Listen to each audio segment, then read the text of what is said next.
এছাড়াও ওর মোবাইলের মধ্যে অনেক হিন্দু মেয়ের সাথে সমুদ্র করে মানে লাভেবল ওয়ার্ড দিয়ে ও কথাবার্তা হচ্ছে। সেই সঙ্গে আমরা যখন ওকে পাকড়াও করার পর ও নিজের সবকিছু আমাদের সামনে বলেছে এবং আমরা পুলিশের হাতে আমরা ধরে দিয়েছি।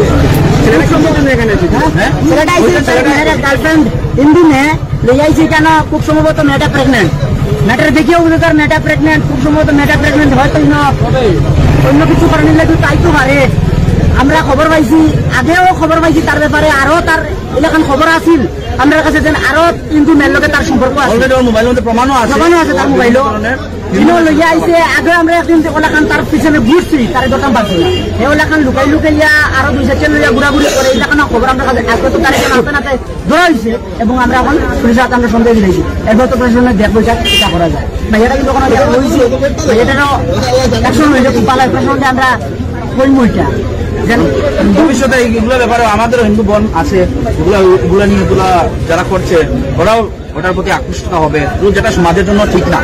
সমাজের মধ্যে একটা বিভেদ সৃষ্টি করা হবে, সেই জন্য আমরা চাই না। সেই জন্য আমরা সবাইকে বলছি তারা শান্ত সুষ্ঠুভাবে সমানভাবে ভালোভাবে সবাই